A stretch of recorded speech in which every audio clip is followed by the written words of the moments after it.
بسم اللہ الرحمن الرحیم۔ السلام علیکم ورحمۃ اللہ وبرکاتہ۔ ہم یہاں پر موجود ہے کچئی قمر میں، جو کرم پل کے قریب ہے، لنڈیوا کے قریب بھی پڑتا ہے۔ معتبر ذرائع سے معلوم ہوا ہے کہ یہاں پر یہ جو آپ کو نظر آ رہی ہے، یہ صحابہ کرام رضی اللہ عنہم اجمعین کی قبر مبارک ہے۔ تتبع اور تلاش کے باوجود ہمیں ان کے اسماء گرامی معلوم نہ ہو سکی۔ اللہ تعالیٰ سے دعا ہے کہ اللہ تعالیٰ ان پر اپنی رحمت نازل فرمائے اور ان پر خصوصی فضل و کرم فرمائے، اور ان کی قربانیوں کو بھی اللہ سبحانہ و تعالی قبول فرمائے۔ یہ کل 9 قبریں ہیں، جو معتبر ذرائع کے مطابق کہا جاتا ہے کہ یہ صحابہ کرام رضی اللہ عنہم اجمعین کی قبریں ہیں۔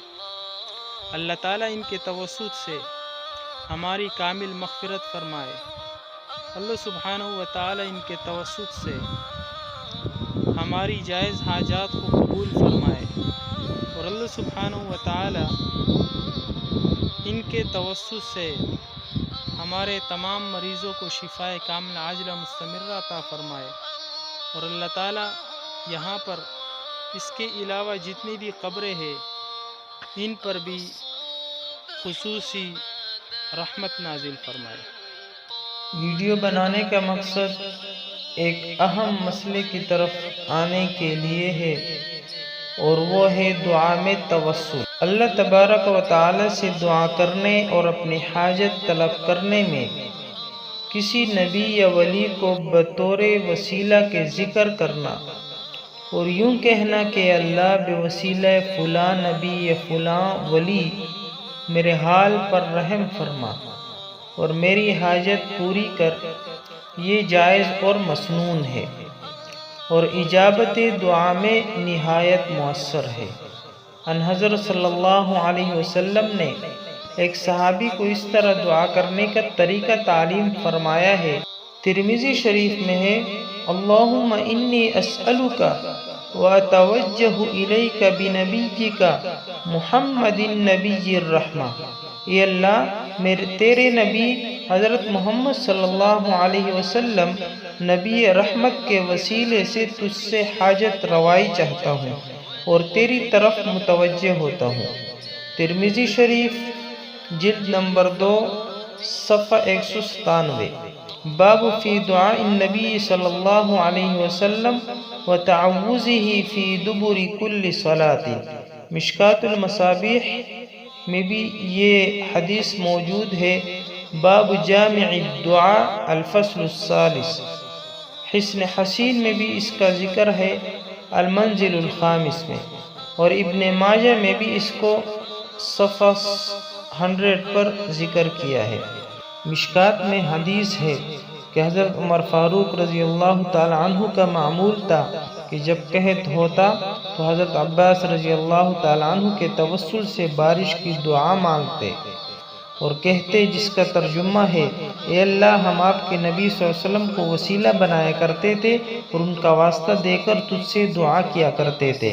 خداوند، آپ ہماری التجا قبول کرتے اور بارش برسا دیا کرتے۔ اب آپ صلی اللہ علیہ وسلم کے چچا حضرت عباس رضی اللہ تعالی عنہ کے ذریعے سے آپ کے حضور میں توسل کرتے تھے، ہم پر بارش نازل فرمائے۔ حضرت عمر فاروق رضی اللہ تعالی عنہ حضرت عباس رضی اللہ تعالی عنہ کا واسطہ دے کر اس طرح دعا کیا کرتے تھے، نتیجہ یہ ہوتا کہ بارش ہو جاتی۔ مشکات شریف باب الاستسقاء الفصل الثالث۔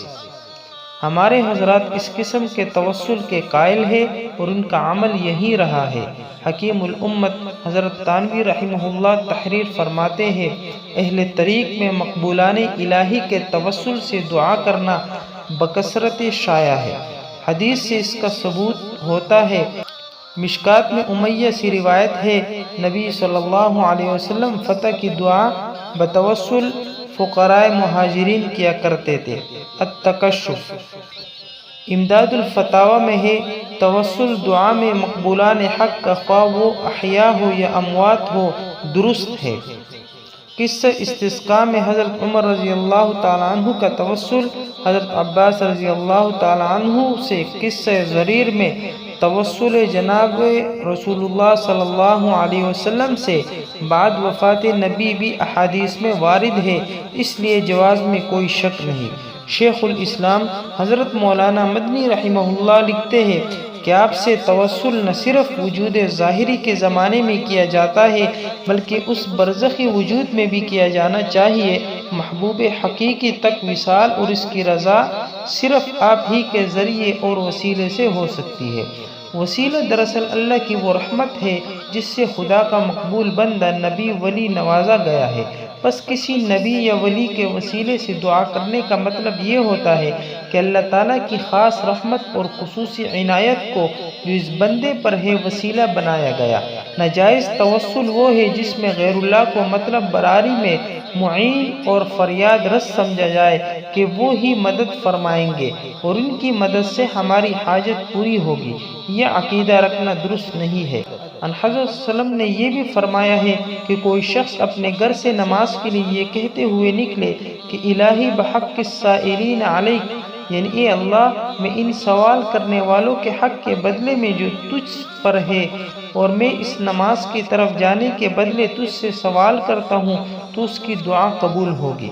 حضرت شاہ عبدالعزیز محدث دہلوی رحمہ اللہ نے لکھا ہے کہ طبرانی نے معجم صغیر میں اور حاکم و ابو نعیم بہقی نے امیر المؤمنین حضرت عمر رضی اللہ تعالیٰ عنہ سے یہ روایت نقل کی ہے کہ جناب رسالت مآب صلی اللہ علیہ وسلم نے فرمایا کہ حضرت آدم علیہ السلام سے خطا سرزد ہوئی تو اپنی دعا اور توبہ میں حضرت رسول محبوب صلی اللہ علیہ وسلم کے وسیلے سے عرض کیا کہ اللہ میں تجھ سے بحق کے حضرت محمد صلی اللہ علیہ وسلم سوال کرتا ہوں کہ میرے گناہ کو بخش دے، تو اللہ تعالیٰ نے ان کی مغفرت فرمائی۔